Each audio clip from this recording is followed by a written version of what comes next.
ఎఫెసీ పత్రిక 4వ అధ్యాయము 17, 18, 19 వచనాలు. కాబట్టి అన్యజనులు నడుచుకున్నట్లు మీరిక మీదట నడుచుకొనవలదని ప్రభునందు సాక్ష్యమిచ్చుచున్నాను.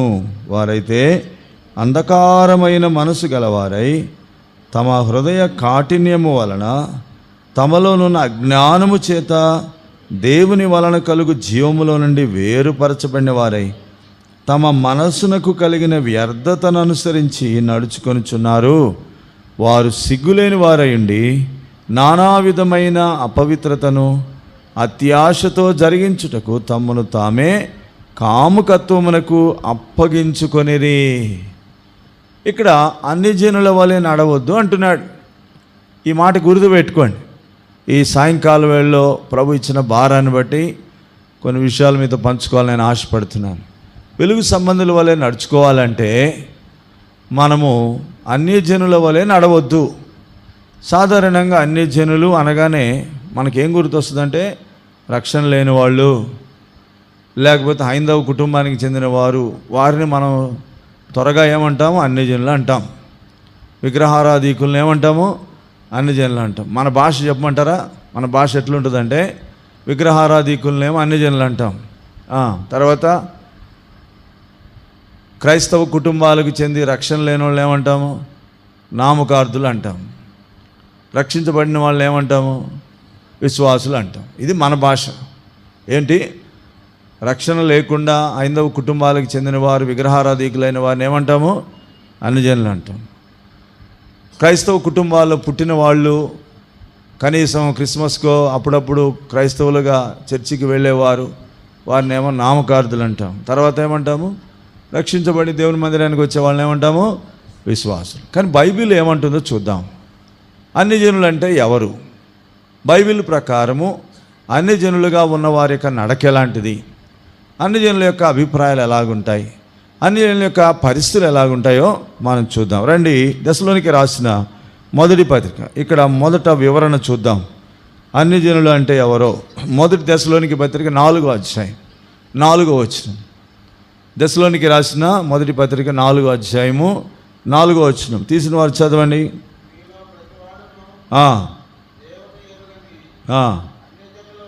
చాలు. ఏమనుందండి ఇక్కడ? అన్యజనులు అంటే ఎవరంట? దేవుణ్ణి ఎరగని వారే అన్యజనులు. బాగా అర్థం చేసుకుని. అన్యజనులు అంటే ఎవరంట? విగ్రహారాధికులు కాదు, ఇంకా మనం అనుకున్నట్లు వాళ్ళు వీళ్ళు కాదు. వాస్తవికంగా బైబిల్ ఏం చెప్తుందంటే దేవుణ్ణి ఎరగని వారందరూ అన్యజనులే. ఇంకొక మాట కూడా నేను చెప్పగలను. ఏంటి ఆ మాట? దేవుణ్ణి ఎరిగిన వారు, దేవుని చేత ఎరగబడిన వారే దేవుని పిల్లలు. మిగతా వాళ్ళంతా ఎవరు? అన్యజనులు. దేవుణ్ణి ఎరగని వారు. దేవుడు ఉన్నాడు కానీ దేవుణ్ణి దేవునిగా వారు ఎరగలేదు. దేవుని స్థానాన్ని గుర్తించలేదు. దేవుని పరిశుద్ధతను గుర్తించలేదు. దేవుడు వెలుగై ఉన్నాడనే సంగతి వాళ్ళకి తెలియదు. తెలిస్తే కనుక వాళ్ళెందుకు చీకట్లో ఉంటారు? వాళ్ళెందుకు అపవిత్రులై ఉంటారు? వాళ్ళెందుకు అన్యాయస్తులుగా బ్రతుకుతారు? వాళ్ళెందుకు నీతిహీనమైన కార్యాలు చేస్తారు? దేవుణ్ణి ఎరగని వారందరూ అన్యజనులు. గుర్తుపెట్టుకోండి. వాళ్ళు క్రైస్తవులు కావచ్చు, క్రైస్తవేతరులు కూడా కావచ్చు. ఎవరైనా, ఏ మతమైనా, ఏ కులమైనా, ఏ జాతి అయినా, ఏ భాష మాట్లాడే ప్రపంచంలో ఉన్న అన్ని జాతుల ప్రజలను కలిపి ఒకే మాట చెప్తుంది. ఏంటంటే దేవుణ్ణి ఎరగని వాడు ఎవడైనా సరే అతడు అన్యజనుడే. అన్యజనుడు అంటే దేవునికి చెందనివాడు. అన్యజనుడు అనే మాటకు వ్యతిరేకమైన మాట చెప్పండి. అన్యజనుడు అనే దానికి వ్యతిరేకమైన మాట చెప్పండి. ఇంకా చెప్పండి. దేవుని ప్రజలు కదా. అన్యజనులు అనే దానికి వ్యతిరేకమైన మాట ఏంటి? దేవుని ప్రజలు, దేవుని సొత్తు, దేవుని జనాంగం. కాబట్టి దేవుని జనులు ఉన్నారు, అన్యజనులు ఉన్నారు. ఇక్కడ అన్యజనుడు అనగా దేవుని ఎరగని వారు అనేది మనం గుర్తుపెట్టుకోవాలి. తర్వాత అన్యజనుల యొక్క చింత ఎలా ఉంటుందో చూడండి. మత్తయి సువార్త. నేను అక్కడక్కడ కొన్ని వచనాలు చెప్తాను. ఈ అన్యజనులు అంటే ఎవరు, వాళ్ళ నడకేంటో మొట్టమొదట మనం తెలుసుకోగలిగితే, ఒకవేళ అది మనలో ఉంటే మనం కూడా వెలుగు సంబంధం కాదు, మనం కూడా మెలకుగా లేమని అర్థమవుతుంది. 6:31 మత్తయి సువార్త 6:31 తీసిన వారు త్వరగా చదవండి. కాబట్టి ఏమి తిందుమో, ఏమి త్రాగుదుమో, ఏమి ధరించుకుందుమో అని చింతింపకుడి. అన్ని జనుల యొక్క విచారము, చింత ఎలా ఉంటుంది చెప్పండి, చెప్పాలా? ఏమి తిందుమో, ఏమి త్రాగుదుమో, అది అన్నమాట. ఖానా పీనా మజా కర్నా, ఇది ముఖ్యం. ఎవరికి? మరి మనకి. నేను ఇవన్నీ చెప్తున్నప్పుడు మనల్ని మనం పరీక్షించుకోవాలి. మనం కూడా ఏమి తిందామో, ఏమి త్రాగుదామో, ఏం సంపాదించుకుందామో, ఏం కట్టుకుందామో, ఏం పోగు చేసుకుందామో, ఇదే చింత నీకు ఉందంటే నువ్వు అన్ని జనుడివనే. వాళ్ళు అన్ని జనులు అట్లాంటి విచారం కలిగి ఉంటారు. మరి మీరు అలా ఉండొద్దని ప్రభు అన్నాడా, ఉండాలని చెప్పాడా? మీరు అసలు చింతించేవద్దు, ఎందుకంటే మీరు ప్రత్యేకమైన ప్రజలు. నేను మిమ్మను పోషిస్తాను, పక్షుల కంటే ఎక్కువగా పోషిస్తాను. సొలొమోను రాజు కంటే ఎక్కువగా మిమ్మను ఘనపరుస్తాను, మంచి వస్త్రాలు మీకు ఇస్తాను. కాబట్టి మీరు దేని గురించి చింతింపకూడదు అన్నాడా, చింతించమన్నాడా? అన్ని జనులు మరి ఏం చింతిస్తారు? తినుట, త్రాగుట, కట్టుకొనుట, ఇదే చింత వారు కలిగి ఉంటారు. అన్ని జనులు అంటే ఎవరు? దేవుని ఎరగని వారు. అన్ని జనుల యొక్క చింత ఏంటి? ఏమి తిందుమో, ఏమి త్రాగుదామో, ఏమి ధరించుకుందాం. తర్వాత చూడండి వాళ్ళు ఎట్లాంటి స్వభావం ఉంటుంది. 1 పేతురు 2:12. 1 పేతురు 2:12. అన్ని జనులు మిమ్మును ఏ విషయంలో, అన్ని జనుల స్వభావం ఎలా ఉంటుంది? ఇతరులను ఏం చేస్తారు? వారు దూషిస్తారు. అన్ని జనులు అనేవారు ఎప్పుడు దూషించేవారుగా, ద్వేషించేవారుగా ఉంటారు. కనుక అన్ని జనులు అంటే దేవుని ఎరగని వారు, అన్ని జనులు అంటే భౌతికమైన వాటి కొరకు చింతించేవారు, ఈ భూ సంబంధమైన వాటి కొరకైన ఆలోచన, చింత, విచారం కలిగిన వారు. అన్ని జనులు అంటే సమయం వస్తే ఏం చేస్తారు? వాళ్ళు ఇతరులను దూషించడము, ద్వేషించడము చేస్తారు. కాబట్టి దూషించడము వారి పని కదా. అందుకే కదా ఏమంటారు? మీరు క్రైస్తవులేమో కదా అంటారు కదా, మీరు విశ్వాసులేమో కదా, మీరు చర్చికి పోయేవాళ్ళు కదా, మీరు ఇవన్నీ చేయరు కదా, మీరు ఇట్లాంటి పనులు చేయరు కదా అని ఎందుకంటారు? వాళ్ళ పని అది. ఏంది? దూషించడము, ద్వేషించడము. అన్ని జనుల యొక్క పాత్ర అన్నమాట. అక్కడ మాత్రం వాళ్ళు ఏమంటారు? మేము అట్లా రాములేండి, మేము చర్చికి రాము, మేము దేవుని నమ్ముకోము, మా ఇష్టానుసారంగా మీరు అట్లా చేయకూడదుగా అంటారు. అంటే దాని అర్థం ఏంటంటే వాళ్ళు దూషించడానికి అవకాశాలు వెతుకుతారు, ద్వేషించడానికి అవకాశాలు అది అన్ని జనుల యొక్క పని. ఇంకా చూడండి 1 పేతురు 4:1. 1 పేతురు 4:3. త్వరగా. మనము పోకిరి చేష్టలు, దురాశలు, మద్యపానము, అల్లరితో కూడిన ఆటపాటలు, త్రాగుబోతుల విందులు, చేయదగని విగ్రహ పూజలు మొదలైన, అంటే ఎట్సెట్రా కొన్ని చెప్పాడు, ఎగ్జాంపుల్ చెప్పి ఎట్సెట్రా మొదలైన వాటి యందు నడుచుకొనుచు. చాలు. అన్ని జనుల ఇష్టం ఏంటంట? చెప్పాయా? అన్ని జనుల ఇష్టం ఏంటి? ఇక్కడ ఒక లిస్టు చెప్పినాడు. పోకిరి చేష్టలు, దురాశలు, మద్యపానము,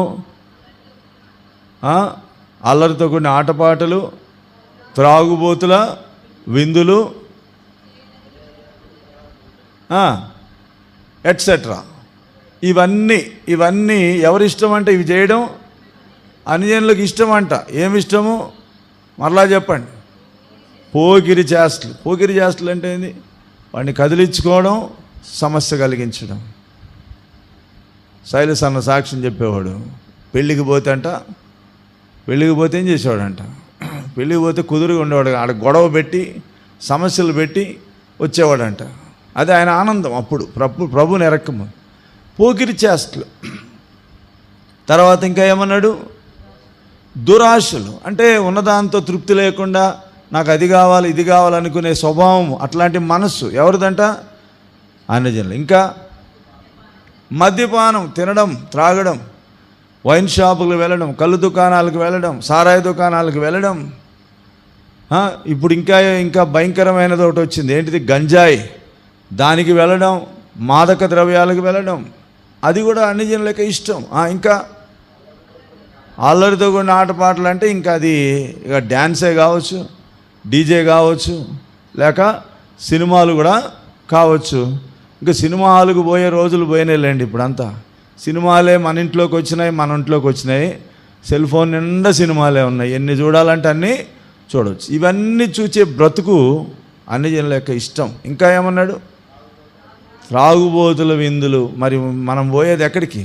ఆదివారాలు కూడా మానేసి ఏం చేస్తావు? కొంతమంది అక్కడికే పోతూ ఉంటారు. త్రాగుబోతుల విందులు. వాడు త్రాగుతూ ఉంటే నువ్వు పోయి ఏం చేస్తావు? వాడు నువ్వేం పెళ్ళికి పోతావు, వాడేమో తాగుతూ ఉంటాడు. కాబట్టి అట్లా పోయినప్పుడు ఏమవుతుంది? నీ సాక్ష్యం పాడైపోతుంది. అవన్నీ అన్ని జనులకు ఇష్టం. ఇంకా ఏమైనా చేయదగని విగ్రహ పూజలు, ఇవన్నీ చేస్తూ ఒకప్పుడు నడిచాం మనం, వాళ్ళ ఇష్టం నెరవేర్చినాం. ఇది అన్ని జనుల యొక్క ఇష్టం. ఇప్పుడు ఎన్ని చెప్పాను నేను? అన్ని జనులు అంటే ఎవరు? దేవుణ్ణి ఎరగని వారు అన్ని జనులు.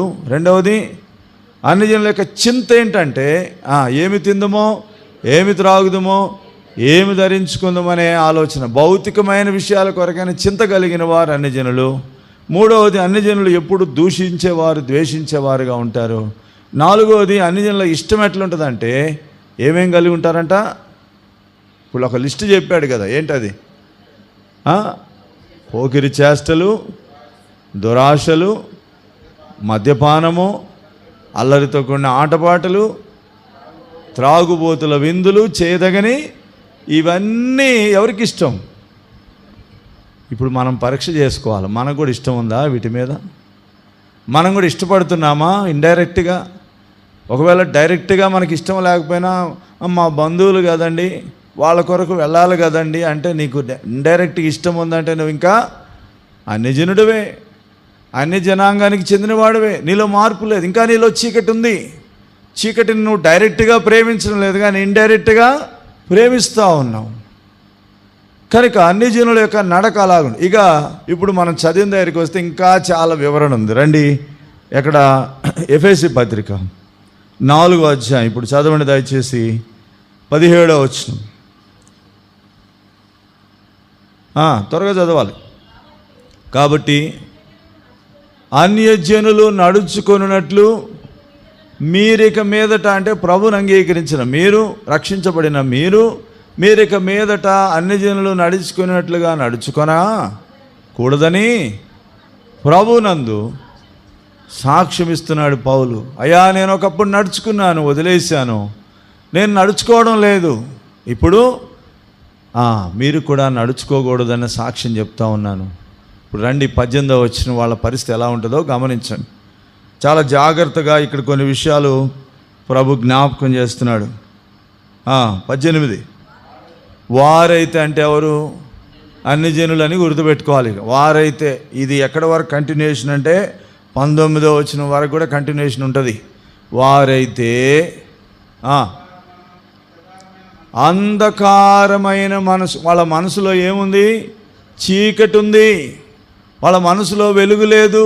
వాళ్ళ మనసులు వెలిగించబడలేదు. వాళ్ళ హృదయాలు వెలిగించబడలేదు. చీకటి, అయోమయం, గందరగోళం. వాళ్ళ జీవితాల్లో చీకటి నింపబడింది. అందుకే వాళ్ళకి చీకటి అంటే ఇష్టం.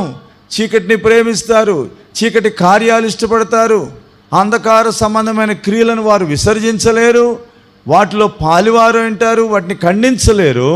మరి వారు చీకటి సంబంధులు, రాత్రి సంబంధులు, అంధకార సంబంధులు కనుక వాళ్ళ హృదయములో, వాళ్ళ మనసులో ఏముంది? అంధకారము, ఇంకా హృదయ కాఠిన్యం. నేను చెప్తా చూడండి, మీరు రాసుకోండి. అంధకారమైన మనసు గలవారు ఎవరు? అన్యజనులు. రెండవది, వాళ్ళ హృదయం ఎలా ఉంటుంది? కఠినంగా ఉంటుంది. వాళ్ళు అంతగా లోబడరు. చూడండి, కొన్ని పెళ్ళిళ్ళల్లో వెళ్ళి వాక్యం చెప్తూ ఉంటాం. వాక్యం స్టార్ట్ అయ్యే సమయానికి మన పెళ్ళిళ్ళు ఎట్లుంటాయంటే కరెక్ట్గా 12కు స్టార్ట్ అవుతుందేమో ప్రసంగం. వాళ్ళు కూడా అప్పుడే ఎంటర్ అవుతారు. ఎవరు? రావాల్సిన వాళ్ళు అప్పుడే వస్తారు. వాళ్ళకి తెలిసి వీళ్ళు ప్రార్థన చేసి అంతా చేసేవారికి ఆ టైం అవుతుందని వాళ్ళు భోజనం టయానికి వస్తారు. వాళ్ళు రాగానే చూడండి ఎట్లుంటుంది? గందరగోళం, మాట్లాడుతూనే ఉంటాడు, కదులుతూనే ఉంటారు, నవ్వుకుంటూనే ఉంటారు. వాళ్ళది ఎట్లుంటుంది, ఒకవేళ మనం ఏదైనా వాళ్ళని అన్నామనుకోండి, ఈయనేంట మనల్ని అంటున్నాడు అని అనుకుంటారా అనుకోరా? వాళ్ళ హృదయాలు ఎలాగుంటాయి? కఠినంగా ఉంటాయి, లోబడేవారుగా ఉండరు. కారణం ఏంటంటే లోపల దేవుని జీవము లేదు, దేవుని వెలుగు లేదు, దేవుని ప్రత్యక్షత లేదు కనుక వాళ్ళు ప్రకృతి సంబంధాల మృగాల్లాగానే ఉంటారు. కనుక హృదయ కాఠిన్యం కలిగిన వారు అన్ని జనులు, అంధకారమైన మనసు కలిగిన వారు అన్ని జనులు, ఇంకా ఏమనుంది అక్కడ? అజ్ఞానం కలిగిన వారు అన్ని జనులు. అజ్ఞానం ఉంది, జ్ఞానం లేదు, దైవ జ్ఞానం వాళ్ళలో లేదు. దేవుని వాక్యం అనే వినాలనే ఆశ ఉండదు. వాళ్ళే కాదు, ఈరోజు నామకార్థులు కూడా చూడండి, కూర్చుంటారా, వాక్యం వింటారా? కొన్ని క్రిస్టియన్ పేటలలో, క్రిస్టియన్ పాలెల్లో మీటింగులు పెడతా ఉంటాం. మన వాళ్ళ ఆశ ఏంటంటే వాళ్ళు క్రైస్తవులు రక్షణ పొందాలండి. ఒక్కడన్నా కూర్చుంటాడా? ఒక్కడు కూడా కూర్చోడు. ఎక్కడో కూర్చొని సిగరెట్లు తాగుతూ ఉంటారు, ఎక్కడో కూర్చొని ప్యాకెట్లు ఆడుతూ ఉంటారు, కానీ వాక్యం వింటారా? అజ్ఞానం. కాబట్టి ఈరోజు అజ్ఞానంతో బ్రతుకుతున్నారు. చదువుకున్నవాడు కూడా అజ్ఞానంగా బ్రతుకుతున్నాడు, దేవుని జ్ఞానం లేదు. కనుక వాళ్ళలో అంధకార మనసు ఉంది, హృదయ కాఠిన్యం ఉంది, ఇంకా అజ్ఞానం ఉంది. ఇంకా ఏమన్నాడు? దేవుని జీవము వాళ్ళలో లేదు. అక్కడ రాయబడింది, దేవుని వలన కలుగు జీవము నుండి వాళ్ళు ఏమైనారు? వేరు చేయబడ్డ. వాళ్ళలో దేవుని జీవం లేదు, మానవ జీవమే ఉంది, భూ సంబంధమైన జీవం. దేవుని జీవం ఉంటే కదా వాడికి ఆశ కలిగేది. వాక్యం అంటే, దేవుని సన్నిధి అంటే. లాజరు మృతుడుగా చేయబడకముందు, చనిపోకముందు లాజరు ఎట్లున్నాడు? ఎక్కడున్నాడు? మనం ప్రస్తావన అక్కడ లాజరు గురించి ఎక్కడా లేదు. లూకాసు వార్త 10వ అధ్యాయంలో యేసు ప్రభు వారు ఇంట్లోకి వచ్చాడు. వచ్చినప్పుడు మార్త ప్రభుని ఆహ్వానించింది. మరియ యేసు పాదాల దగ్గర కూర్చుండి ఆయన మాటలు వింటూ ఉంది. కానీ లాజరు ఉన్నాడా? మరి అట్టని లేడని చెప్దామా? ఆ ఇంట్లో లేడని చెప్దామా? ఉండి లేనివాడు అదనమాట. ఉండి లేనట్టు అంటే దేవుని జీవం లేదు, దేవుని కొరకు ఆశ లేదు. కొంతమంది చాలా చేస్తూ ఉంటారు. కొంతమంది భర్తలు ఎలా ఉంటారంటే, ఒకరోజు మీటింగ్ ఉందనుకోండి, కాటేజ్ మీటింగ్ ఉందనుకోండి, ఆ మీటింగ్ కావాల్సిన సరుకులన్నీ తెచ్చి పెడతాడు భర్త. తర్వాత ఏమేం కావాలో అన్నీ తెచ్చి పెడతారు, కానీ మీటింగ్లో కూర్చుంటారా? కూర్చోరు. ఎందుకని? మీటింగ్ టైంకి ఎక్కడో ఉంటారు. అంత అయిపోయినంత భోజనం టైంకి వస్తాడు. సార్ పాస్టర్ గారు బాగున్నారా అంటాడు. నీ బాగున్నారా సంగతి నాకు అవసరమే లేదు. కానీ ఎట్లుంది పరిస్థితి? ప్రభువులో నుండి దూరం అయిపోయినారు. వాళ్ళకి అభిమానం లేదా? ఉంది, అభిమానం ఉంది. మీటింగ్ ఏమైనా అబ్జెక్షన్ చేస్తాడా భర్త? కొంతమంది అంటారు, లేదండి మా భర్త చాలా మంచోడండి, మందిరానికి పోవద్దని అనడండి, నన్ను డ్రాప్ కూడా చేస్తాడండి, వచ్చి పంపిస్తాడండి, కానీ మందిరానికి వస్తాడా? రాడు. కారణం ఏంటి? లోపల దేవుని జీవం లేదు. వీళ్ళు ఎవరంట? అజ్ఞానం కలిగిన వారు, దేవుని జీవం లేని వారు. ఇప్పుడు అన్ని జనులు అంటే ఎక్కడున్నారు చెప్పండి? బొట్లు పెట్టుకొని విగ్రహారాధన చేసేవాళ్ళు కాదు అన్ని జనులు. ఎక్కడున్నారు? ఇంట్లోనే ఉన్నారు. బాగా అర్థం చేసుకోండి. భర్త కావచ్చు, భార్య కావచ్చు, పిల్లలు కావచ్చు, రక్షణ లేని తల్లిదండ్రులు కావచ్చు. కానీ ఇక్కడ రాయబడుతూ వచ్చింది దేవుని జీవము లేనివారు. ఇంకా చదవండి. తమ మనస్సునకు కలిగిన వ్యర్థతను, మనసుకు ఏది దోస్తే అదే చేస్తారన్నమాట. మంచి చేయాలంటే మంచే, చెడు చేయాలంటే చెడే చేస్తారు. మనసుకు తోచినట్లు బ్రతుకుతారు. వ్యర్థతను అనుసరించి నడుచుకునేవారు, తమ ఇష్టాలు నెరవేర్చుకునేవారు, తమకు ఇష్టమైన పద్ధతిలో బ్రతికేవారు అన్ని జనులు. ఇంకా ఏమన్నాడు? ఇప్పుడు రండి 19వ వచనం. అంటే ఏంది అర్థం? సిగ్గులేని వారు అంటే అర్థం ఏంది? బట్టలు ఇప్పుకొని తిరుగుతారని అర్థం. సిగ్గులేని వాళ్ళు అంటే అదే అర్థం. అంటే వాళ్ళు చేసే క్రియలను బట్టి వాళ్ళు ఏమి సిగ్గు పడరు. ఉదాహరణకి త్రాగుబోతులు ఉంటారు, త్రాగుబోతు సిగ్గుపడతాడా? ఏమండి, మొన్న నేను రాత్రి ట్రైన్కి వెళ్ళాలని స్టేషన్లో కూర్చుంటే ఒక ఆయన నడి వయసు ఉంది, నాకంటే పెద్దవాడే, 60-70 ఏళ్ళు ఉంటాయి.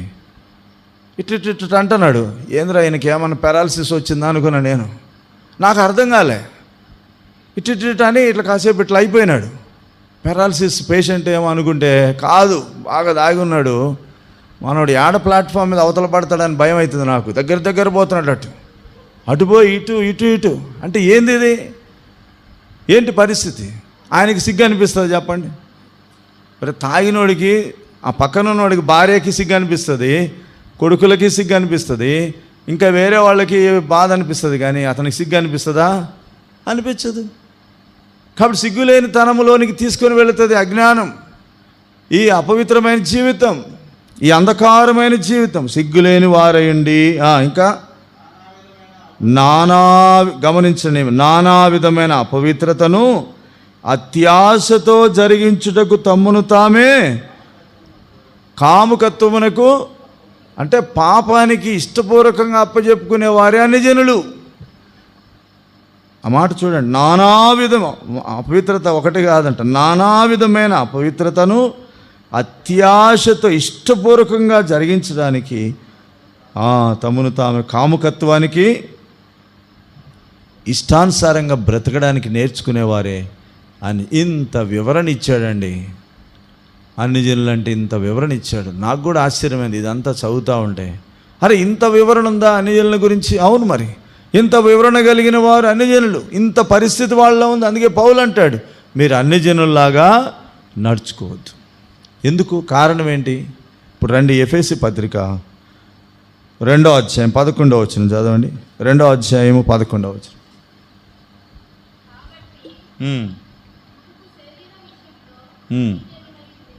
మునుపు శరీర విషయములో అన్యజనులయ్యుండి, చాలు, ఆ మాట చాలండి.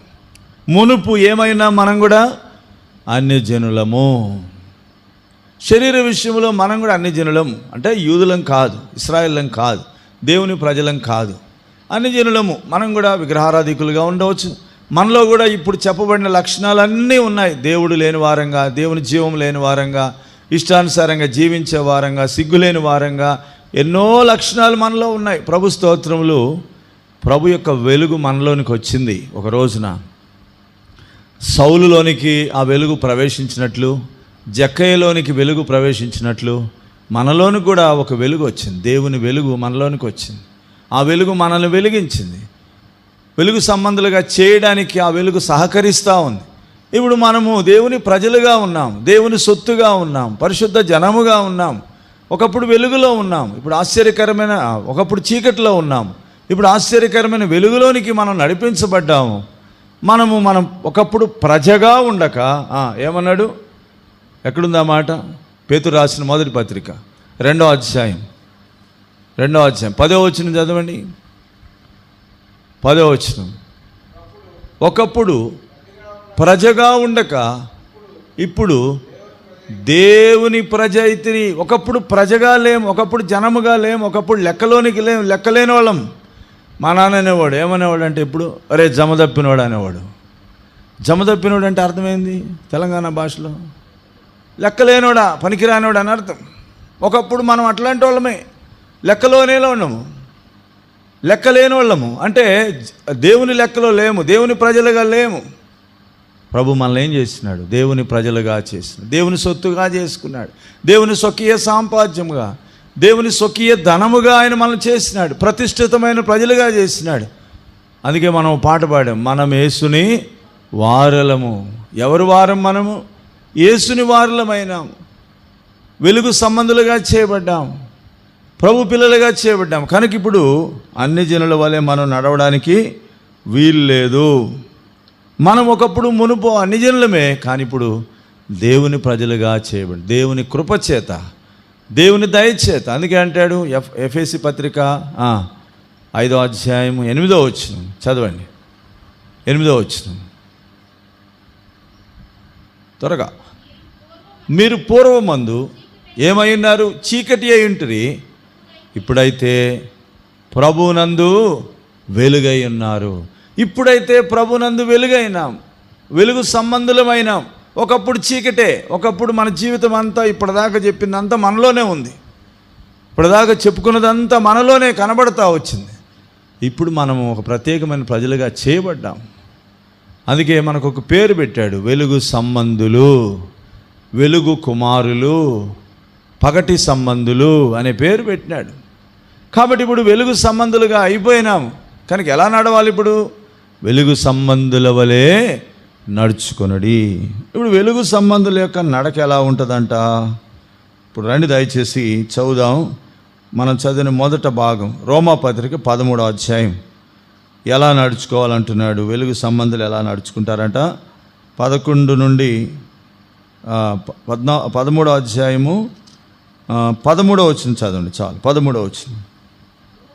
అల్లరితో కూడిన, మళ్ళీ ఇక్కడ కూడా అదే వచ్చినాయి, అల్లరితో కూడిన ఆటపాటలు అంటే సినిమాలు, షికారులు, అవి ఆటపాటలు, మత్తైనను లేకయు, కామ విలాసములైనను, పోకిరి చేష్టలను లేకయు, కలహమైనను మత్సరమైనను లేకయు, పగటి యందు నడుచుకున్నట్లు. ఎట్లా నడుచుకోవాలంట? మర్యాదగా నడుచుకోవాలి. ఈ మాట జ్ఞాపకం పెట్టుకోండి. మర్యాదగా నడుచుకోవాలి. కాబట్టి ఈ లోకములో భూ సంబంధమైన మర్యాదలు మనకు ఉండొచ్చు, లోక సంబంధమైన లోక మర్యాదలు మనకు ఉండొచ్చు. కానీ ఇంతకుముందు చెప్పాను కదా, పాస్టర్ గారు వస్తే గౌరవిస్తారు, మీటింగ్ అంటే కావలసిన రేషన్ తెస్తారు, చికెన్ కావాలంటే చికెన్ తెచ్చి పెడతారు, ఏది కావాలంటే అది డబ్బులు కూడా ఇస్తారు, అన్నీ చేస్తారు. కానీ మందిరంలో వచ్చి కూర్చుంటారా? వాక్యం వింటారా? మరి ఈ మర్యాద రావట్లేదు కదా వారికి. వేరే మర్యాద వస్తుంది, వేరే రకంగా గౌరవము, మర్యాదలు అన్నీ బాగున్నాయి. లోక మర్యాద ఉంది, కానీ దేవుని మర్యాద ఎట్లుంటుంది? ఎంత పెద్ద ఐఏఎస్ ఆఫీసర్ అయినా దేవుని మందిరంలో ఏం చేయాలా? కూర్చొని వాక్యము. ఇది దేవుని మర్యాద. ఇది ఒక ప్రత్యేకమైంది. నువ్వు బయట ఎవరైనా కావచ్చు, దేవుని మందిరంలో అందరము ప్రభు ఎదుటి సమానం కనుక దీనులమై తగ్గించుకొని దేవుని వాక్యం వింటాం. కనుక చాలా పర్యాలు మనం మోసపోయేది ఎక్కడంటే, మా భర్త కొంతమంది ఇట్లా కూడా అంటారు, వాళ్ళని అసలు ఏమనాలో నాకు అర్థం కాదు. మా భర్త అండి రక్షించబడిన వాళ్ళకంటే మంచోడు అంటది ఒక ఆమె. ఇంక ఈమె పాడు చేస్తున్నట్ట, భర్తని బాగు చేస్తున్నాడు. చెప్పండి. రక్షించబడని వాళ్ళకంటే కూడా మంచోడు అంటే దాని అర్థమైంది, అన్నీ బాగానే ఉన్నాయి కానీ అసలు మందిరానికే రాడు. అదొక్కటేనండి. మరి అదొక్కటి మంచిదేనా? అసలైన మర్యాద వదిలేసి మిగతా మర్యాదలు దేవునికి అవసరమా? భక్సింగ్ గారు ఏమన్నాడు? నువ్వు రక్షణ పొందకపోతే నీ కానుక కూడా వేయాల్సిన అవసరం లేదన్నాడు. మరి ఎందుకన్నాడు ఆ మాట? కారణం ఏంటి? నువ్వు కానుక వేసినంత మాత్రాన నీకే ప్రయోజనము దొరకదనే కదా దాని అర్థం. కాబట్టి ఇక్కడ మనం ఎరగాల, దేవుని మర్యాద వేరే ఉంది, భూ సంబంధమైన మర్యాదలు చాలా ఉన్నాయి. అందుకే ప్రభు అంటాడు రోమాపత్రిక 12, మీరు ఈ లోక మర్యాదను అనుసరింపక. లోక మర్యాద ఉంది, మంచిదే, అంటే మర్యాద లేకుండా ఉండమని కాదు, కానీ రెస్పెక్ట్ చేయాలా, విష్ చేయాలా, గుడ్ మార్నింగ్ చెప్పాలా, ప్రైజ్ లార్డ్ చెప్పాలా, నమస్కారం చెప్పాలి, అన్నీ మంచిదే. ఇవన్నీ లోక మర్యాదలే. రెస్పెక్ట్గా మాట్లాడాలా, బహువచనంతో మాట్లాడాలా, ఏకవచనంతో ఇవన్నీ మర్యాదలే. కానీ అంతకంటే గొప్ప మర్యాద ఏంటి? దేవుని మర్యాద. దేవుని సందులోనికి వచ్చి దేవుని మాటలు వినడం. ఇప్పుడు మర్యాదగా నడుచుకునేవాడు ఎవరంటే పగటి సంబంధులు లేక వెలుగు సంబంధులు.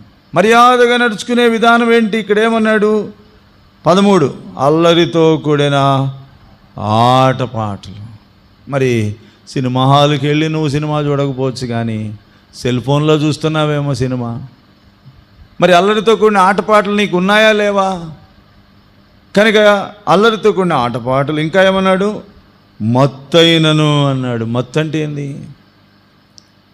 ఏంది? మనం ఏమనుకుంటామంటే, మనమేం సారాయి తాగడం లేదు కదా, కళ్ళు తాగడం లేదు కదా, వైన్ షాప్కి వెళ్ళడం లేదు కదా, అంటే ఎక్కువ తిన్నా మత్తే. గుర్తుపెట్టుకోండి, ఎక్కువ తిన్నా కూడా మత్తు. ఎక్కువ తింటే ఏమవుతుంది? ఏముంటుందండి? శరీరం ప్రార్థన చేయనిస్తుందా? వాక్యం చదవనిస్తుందా? కాబట్టి భూ సంబంధమైన ప్రజల్లాగా మనము తినుట త్రాగుట ఏంది ఆనందించడం కాదు. ఏదో దేవుడు శరీరానికి బలము కావాలి కనుక కొంచెం తినాలి, కానీ మత్తయి ఉండడానికి తినకూడదు. ఇంకా ఏమన్నాడు? కామ విలాసములైన అన్నాడు. కామ విలాసములు అంటే ఏంది? కామ విలాసాలు అంటే ఏంది? దాని అర్థం ఏంటి? కాబట్టి అశ్లీలమైన సంగతులను చూడడం కానీ, అశ్లీలమైన సంగతుల గురించి ఆలోచించడం కానీ, ఆ విలాసము మనకు చాలా ప్రమాదం. ఒక స్త్రీగా కానీ ఒక పురుషుడుగా కానీ అశ్లీలమైన విషయాలు, మరి వాక్యానికి విరుద్ధమైన అనైతిక విషయాలు మనం చూడకూడదు, వాటిలో మనము ఆనందించకూడదు. కనుక ఈ దినాల్లో అన్ని రకరకాలైన డబుల్ మీనింగ్ వీడియోలు వచ్చేసినాయి. ఇప్పుడు ఫ్రాంక్స్ ఏంటి? ఫ్రాంక్ అంటే ఏంది? టీవీ చూసేవాళ్ళకి, అది ఈ యూట్యూబ్ ఫాలో అయ్యే వాళ్ళకి బాగా తెలుసు. అందులో ఏముంటుంది చెప్పండి? అన్ని డబుల్ మీనింగ్సే వస్తాయి. అంతా సమాజాన్ని పాడు చేయడానికి చాలామంది స్త్రీలు పురుషులు రెడీ అయిపోయినారు. అన్ని రాంగ్ మీనింగ్స్, తప్పుడు అర్థాలతో వచ్చే మాటలు ఉంటాయి. అవి వాటి యందు ఆనందించే వాళ్ళు ఉన్నారు, వాటిలో టైంపాస్ చేసే వాళ్ళు ఉంటున్నారు. కాబట్టి కామ విలాసం, ఇంకా ఏమన్నాడు? పోకిరి చేష్టలు కూడా ఉంటాయా దేవుని పిల్లలకి? మనం పోకిరి చేష్టలు చేయకపోయినా పోకిరి చేష్టలు చేసేవాడిని చూసి ఆనందిస్తున్నామంటే మనం కూడా ఇంట్రెస్ట్ కలిగి ఉన్నట్టే. వాక్యం ఏం చెప్తుందంటే, మీరు చేయకపోయినా చేసేవాళ్ళతో సమ్మతించితే అది కూడా పాపమే.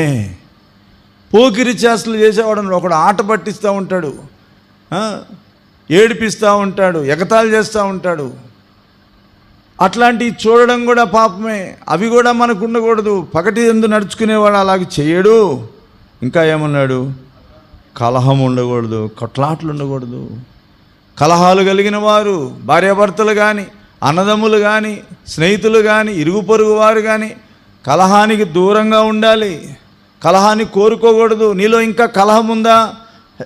కొట్లాటకు సిద్ధంగా ఉన్నావా? సహించుకోలేకపోతున్నావా? భరించుకోలేకపోతున్నావా? ఒకటంటే 4 అంటున్నావా?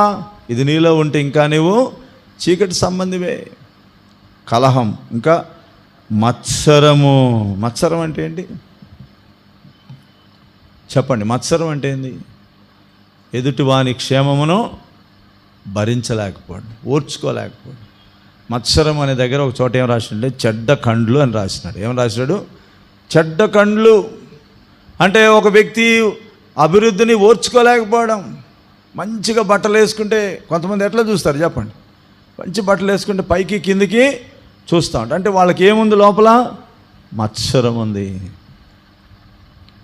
కాబట్టి ఒకరు మంచిగా ఇల్లు కట్టుకున్నారంటే వాడి గురించి లోపల కలవరం అవుతూ ఉంటుంది.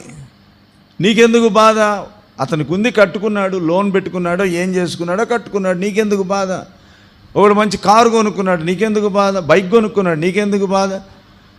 ఇతరుల క్షేమం చూసి ఓర్చుకోలేకపోవడము మత్సరం.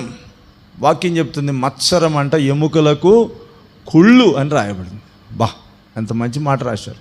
మత్సరం ఏంటంటే ఎముకలకు కుళ్ళు, బోన్ క్యాన్సర్ లాంటిది అన్నమాట. బోన్ క్యాన్సర్ వస్తే ఏమవుతుంది? బోన్ క్యాన్సర్ వస్తే లోపలే ఎముకలు ఏమైపోతాయి? కుళ్ళిపోయి విరిగిపోతాయి, నిలబడలేవు, కాళ్ళు చేతులు చక్కగా పనిచేయవు, నువ్వు నిలబడలేవు, నడవలేవు, ఏం చేయలేవు. మత్సరం అనేది ఎముకలకు కుళ్ళు అంటున్నాడు. ఒక రకంగా చెప్పాలంటే కుళ్ళే, అది కుళ్ళుకోవడమే కదా. అదే మత్సరం, అదే అసూయ. అది చాలా ప్రమాదకరమైనది. ఈరోజు దేవుని ప్రజల మధ్యలో కూడా అది కనబడడం చాలా విచారకరం. కానీ ఇదంతా కలిగిన వారు ఎవరంటే చీకట్లో ఉన్నవారు, ఇంకా అన్ని జనుల్లో నడకగలిగిన వారు, ఇంకా వాళ్ళు అంధకార క్రియలను ప్రేమించేవారు కానీ విసర్జించేవారు కాదు. ఇవన్నీ చెప్తూ ఏమన్నాడు? ఇప్పుడు రండి ముగించుకుందాం. పగటి యందు చదవండి, ఏమనుంది? 13వ వచనం. పగటి యందు నడుచుకున్నట్టు ఎట్లా? మర్యాదగా నడుచుకుని. పగటి యందు నడుచుకునేవారం. అలాగే అక్కడ ఆ మాట అలాగే ఉంచి దశలోనికే మొదటి పత్రిక రండి. ప్రభు రాకడి గురించి చెప్తున్నప్పుడు ఏమన్నాడు? మనము ఏమై ఉన్నామంటున్నాడు ఇక్కడ. 5వ అధ్యాయం 5వ అధ్యాయము ఎన్నో వచనం అండి? 5వ వచనం చదవండి. 5వ వచనం. మీరందరూ వెలుగు సంబంధులను, ఏమన్నాడు? వెలుగు సంబంధులు, తర్వాత పగటి సంబంధులుగా ప్రభు మనల్ని చేసినాడు. 8వ వచనం. మనము పగటి వారమై ఉన్నాము. కాబట్టి పగటి యందు నడుచుకున్నవాడు మర్యాదగా నడుచుకుంటాడు. వెలుగు కలిగిన వాడు మర్యాదగా ఉంటాడు. మనకు తెలుసు కదా, జక్కయ్య మునుపు ఎలా నడుచుకున్నాడు? అన్యాయస్తుడిగా నడుచుకున్నాడు, అపవిత్రుడిగా నడుచుకున్నాడు, పేరాశపరుడుగా నడుచుకున్నాడు. వెలుగు లోపలికి రాగానే, ప్రభువు రాగానే అన్యాయం పోయింది, అక్రమం పోయింది, అవినీతి పోయింది, మర్యాదగా నడుచుకునే జీవితం వచ్చింది. పౌలు జీవితంలో కూడా మర్యాద వచ్చింది, దేవుని మర్యాద వచ్చేసింది. దేవుని సంతోషపెట్టే స్వభావం, దేవునికి ప్రీతికరమైన జీవితం జీవించే స్వభావం కలిగిన వాడుగా ఉంటున్నాడు. కనుక ఇది మనము గుర్తించాలి. అట్లా మనం ఎప్పుడైతే జీవిస్తామో, వెలుగును ప్రేమించి వెలుగు సంబంధంలాగా ఎప్పుడైతే నడుస్తామో, ప్రభు అయిన యేసు రమ్ము అని చెప్పగలిగే గుంపులో మనం కూడా ఉంటాం. ప్రభు అయిన యేసు యొక్క రాకడను మనం ఇష్టపడతాం, అపేక్షిస్తాం. ఇంకా ఏదో పాపము, ఏదో అపవిత్రత, ఏదో చెడుతనం, ఏదో రహస్య పాపాలు నీలో ఉంటే, ఇంకా ఈ అన్ని జనుల లక్షణాలన్నీ నీలో ఉంటే, ప్రభు రాకడ నీకు కలవరంగా ఉంటుంది. ప్రభు రాకడ నీకు చాలా ఇబ్బందిగా ఉంటుంది. ప్రభు రాకడ విషయమైన ఆలోచన నీకు ఎందుకబ్బా ఇప్పుడే ప్రభు రాకపోతే బాగుండని ఉంటుంది, కానీ ప్రభు వస్తే బాగుండనే ఆలోచన నీకు రాదు. కనుక మనం అర్థం చేసుకుందాం, మనము పగటి సంబంధులంగా ఉండాలి, వెలుగు సంబంధులంగా ఉండాలి. ప్రభువుకి ఏదో ఆ మాట చదువుకొని ముగించుకుందాం రండి. ఎఫెసీ పత్రిక 5వ అధ్యాయం 10వ వచనం. గనుక అంటే ఇప్పటిదాకా చెప్పిన విషయాలన్నీ మనం విన్నాం. ఎన్నో విషయాలు ప్రభు జ్ఞాపకం చేస్తున్నాడు. అన్ని జనుల నడక ఎలాంటిదో, అన్ని జనులు అంటే ఎవరో, అన్ని జనుల ఇష్టమేంటో, అన్ని జనుల చింతలేంటో అన్నీ విన్నాం. అవన్నీ నేను మరలా వివరించను, మరలా నేను రిపీట్ చేయను. గనుక అనే మాటతో వాటికి మనము ఒక కంటిన్యూషన్ అనగా కొనసాగింపును కలిగి ఉందాం. అది విన్నాము గనుక, ఇవన్నీ మనం తెలుసుకున్నాము గనుక, ప్రభువుకి ఏది ప్రీతికరమైనదో దాన్ని పరీక్షించుచు, అంటే ప్రభువుకి ఏది ప్రీతికరమైనదో అది మనకు తెలిసి ఉండాలి. ప్రభువుకి ఏది ఇష్టమో అది మనకు తెలిసి ఉండాలి. అది పరీక్షించవచ్చు. వెలుగు సంబంధుల వలె నడుచుకొనుడి. వెలుగు సంబంధంలాగా నడుచుకోనండి, అప్పుడే ప్రభు వచ్చినప్పుడు ఎత్తబడతారు. ఇప్పుడు ఒక ఆహ్వానం ఇస్తున్నాడు. 14వ వచనం చదవండి. అందుచేత నిద్రించున్న నీవు మేల్కొని మృతులలో నుండి లెమ్ము, క్రీస్తు నీ మీద ప్రకాశం. కాబట్టి నువ్వు ఇంకా నిద్రిస్తున్నావేమో, నిర్లక్ష్యంగా ఉన్నావేమో, ఇంకా ఇది రాత్రి అనుకుంటున్నావేమో. రాత్రి కాదు, ఇది పగలు, తెల్లవారింది. నువ్వు మేల్కోవాల్సిన గడియ వచ్చింది. ఇంకా నువ్వు నిద్రిస్తున్నావేమో, మేల్కోకుండా ఉన్నావేమో, నిర్లక్ష్యంగా ఉన్నావేమో. ప్రభు నీకు ఒక ఆహ్వానం ఇస్తున్నాడు. నిద్రించున్న నీవు మేల్కొని మృతుల్లో నుండి లెమ్ము, క్రీస్తు నీ మీద. అంటే ప్రభు వస్తూ ఉన్నాడు. ప్రభు మేఘరుడే రాబోతున్నాడు. ఆయన రహస్యంగా అదృశ్యుడుగా ఆయన మధ్యాకాశంలో రాబోతున్నాడు. దొంగ వలె వచ్చినట్టు రాబోతున్నాడు. కనుక ఈరోజు ఇంకా నువ్వు నిద్రావస్థలో ఉన్నావా? ఇంకా నువ్వు చీకట్లో ఉన్నావా? ఇంకా రాత్రినే ఇంకా ముడుచుకుంటా ఉన్నావా? కదా, ఎండ వచ్చినా కూడా కొంతమంది ఏం చేస్తారు, బయట బయట పడుకున్నప్పుడు తెల్లవారింది, సూర్యుని కిరణాలు కూడా వస్తూ ఉన్నాయి. సూర్యుని కిరణాలు తగలకుండా ఏం చేస్తారు, ముసుగు బిర్రుగా పెట్టుకొని పండుతూ ఉంటారు కదా. ఆ కిరణాలు కనబడకుండా ఉండాలని బలవంతంగా నిద్రపోతూ ఉంటారు. ప్రభు అంటున్నాడు, లేదు లేదు, నీకు వెలుగు వచ్చింది, నీవు లెమ్మో తేజరని. ప్రభు యొక్క రాకడ దినాల్లో మనం ఉన్నాం. ఇంకా నిద్రించడానికి సమయం లేదు, ఇంకా నిర్లక్ష్యంగా ఉండడానికి సమయం లేదు, ఇంకా అశ్రద్ధగా ఉండడానికి సమయం లేదు. జాగ్రత్త పడవలసిన దినాల్లో, చురుగ్గా ఉండవలసిన దినాల్లో మనం ఉన్నాం. ఎందుకంటే ప్రభు యొక్క రాకడ తర్వాత ఉండేది అంతా భయంకరమైన పరిస్థితే.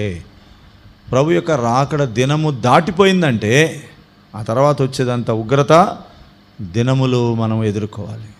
శ్రమల దినాలు ఎదుర్కోవాలి, ఇబ్బందుల దినాలు ఎదుర్కోవాలి, భయంకరమైన పరిస్థితి ఉంటుంది. కాబట్టి భూమి మీద ఉగ్రతలన్నీ కుమ్మరించబడకముందే మనం మేల్కొనే వారంగా ఉండాలి.